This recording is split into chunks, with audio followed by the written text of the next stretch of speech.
The front door creaked open just after 6 in the evening, and Daniel stepped inside with his 82-year-old mother leaning heavily on his arm. Evelyn's breathing was shallow, and every careful step she took across the hallway looked like it cost her more strength than she had left. The house smelled of roasted chicken and fresh bread. The television hummed softly from the living room, where Daniel's wife, Melissa, sat curled beneath a blanket, scrolling through her phone without looking up. Daniel forced a tired smile. "We're home." Melissa glanced toward them for barely a second before returning to her screen. "How did the appointment go?" "The doctor adjusted Mom's medication," Daniel replied, helping Evelyn lower herself into a dining chair. "She needs someone with her tonight. She's dizzy and shouldn't be walking alone." Evelyn gave Melissa an apologetic smile. "I'm sorry to be such trouble." Melissa shrugged. "It's fine." Daniel disappeared into the kitchen and filled a glass with water before setting it beside his mother. Evelyn's hands trembled so badly that the glass rattled against the table. Daniel noticed.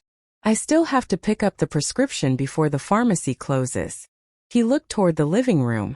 "Mel, could you stay with Mom for 20 minutes while I run out?" Melissa didn't answer immediately. She finished typing her message, locked her phone, and looked at him with obvious irritation. "I just got comfortable." "I know," Daniel said gently. "But she'll only be alone if you don't sit with her." Melissa folded her arms. "Can't she stay by herself?" Evelyn lowered her eyes. "I'll be all right." Daniel shook his head. "The doctor specifically said no. She nearly fainted this afternoon." Silence filled the room. Finally Melissa stood, but instead of walking toward Evelyn, she walked into the kitchen and poured herself a cup of coffee. "I've spent all week cleaning this house," she said. "I'm exhausted." Daniel stared at her. "I'm not asking you to lift anything. Just sit here in case she needs help." Melissa took a slow sip. "Why is this always my responsibility?" "It's not always your responsibility. It feels like it." Daniel rubbed his forehead, fighting the headache building behind his eyes. "Melissa, it's 20 minutes. She laughed bitterly. "Everything with your mother is just 20 minutes. Then it's dinner, then medicine, then another appointment." Evelyn looked ready to disappear into the chair. "I'm sorry," she whispered. "I'll call my neighbor." Daniel knelt beside her. "No, Mom. You shouldn't have to." Melissa set her mug down harder than necessary. "You know what? Figure it out yourself." The words landed in the room like shattered glass. Even the television seemed suddenly too loud. Daniel slowly turned toward his wife. "What did you just say?" She didn't flinch. "I said figure it out yourself. She's your mother, not mine." Evelyn's lips parted but no sound came out. For a long moment no one moved. Daniel looked at the woman he'd been married to for 12 years, searching for any sign that she'd immediately regret what she'd said.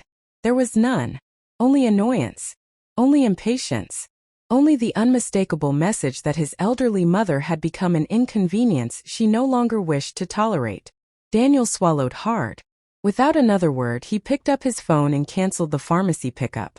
Then he helped Evelyn stand again. "Come on, Mom." She looked confused. "Where are we going?" "We'll manage." "But your medicine." "It can wait." He grabbed his car keys and his mother's purse.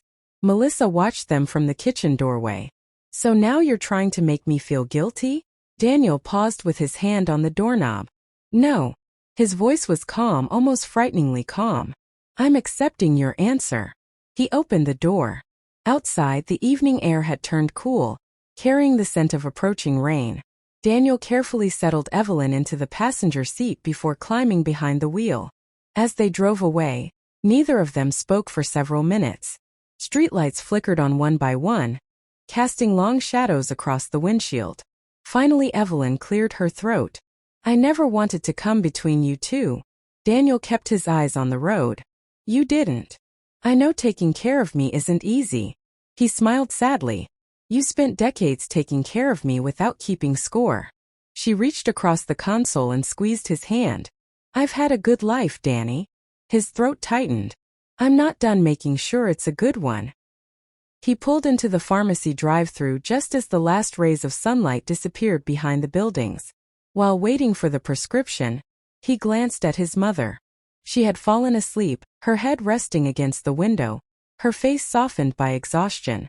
Daniel draped his jacket over her shoulders. In that quiet moment, with the engine idling and rain beginning to tap gently against the windshield, he realized something he had been avoiding for months. Love wasn't measured by promises spoken during easy days. It revealed itself in inconvenient moments, in hospital waiting rooms, in sleepless nights, in choosing compassion when kindness required sacrifice. When they finally drove home, Daniel knew the next day would bring difficult conversations and even harder decisions. But one thing had become painfully clear. His mother would never again have to hear the words, "Figure it out yourself," while he still had the strength to stand beside her.